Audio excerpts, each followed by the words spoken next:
मिताली ने किरण को आवाज लगाई।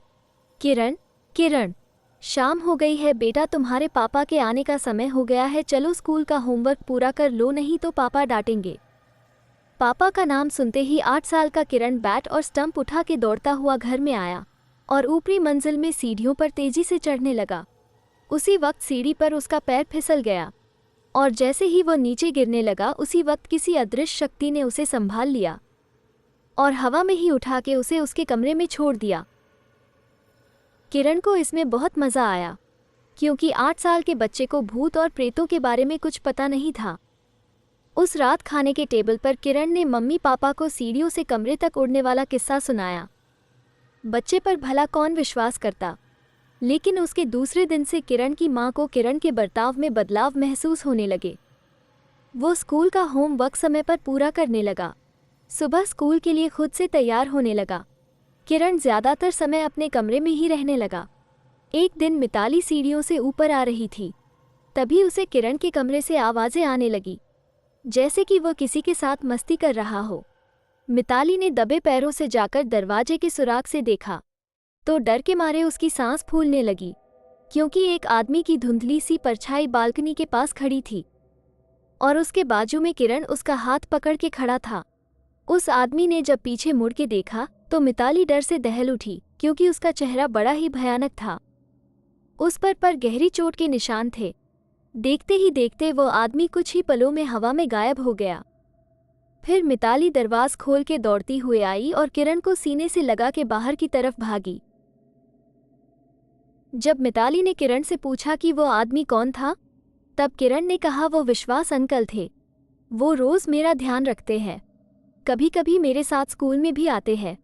मैंने आपको बताया था ना, उस दिन एक अंकल मुझे सीढ़ियों से हवा में उड़ाते हुए कमरे में ले आए थे, ये वही है। विश्वास ये नाम मिताली को कहीं देखा सा लग रहा था, पर उसे याद नहीं आ रहा था। पर इन सब से उसे डर भी लग रहा था, पर तसल्ली इस बात की थी कि उस आत्मा ने किरण को अब तक कोई नुकसान नहीं पहुंचाया था। उस दिन स्कूल में कोई फंक्शन होने की वजह से स्कूल 11 बजे था। मिताली ने किरण को स्कूल बस में बैठा दिया और वापस घर लौटी।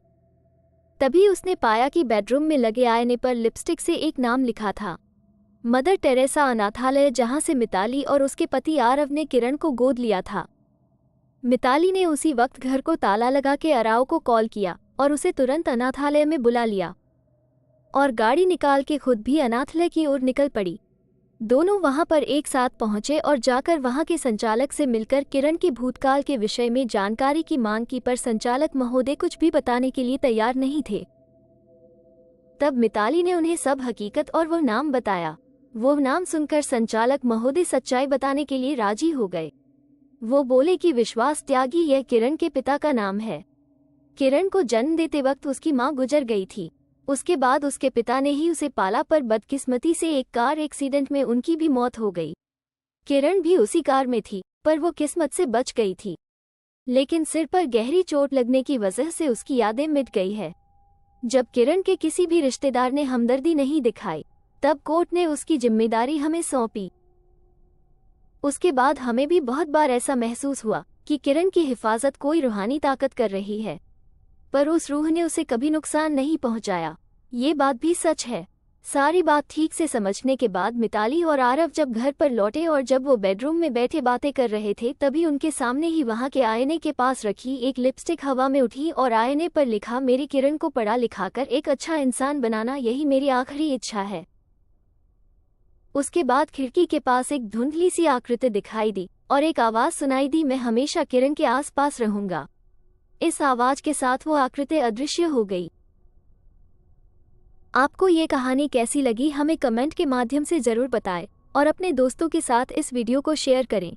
ऐसी ही कहानी वीडियो देखने के लिए हमारे चैनल को सब्सक्राइब करना ना भूलें। धन्यवाद।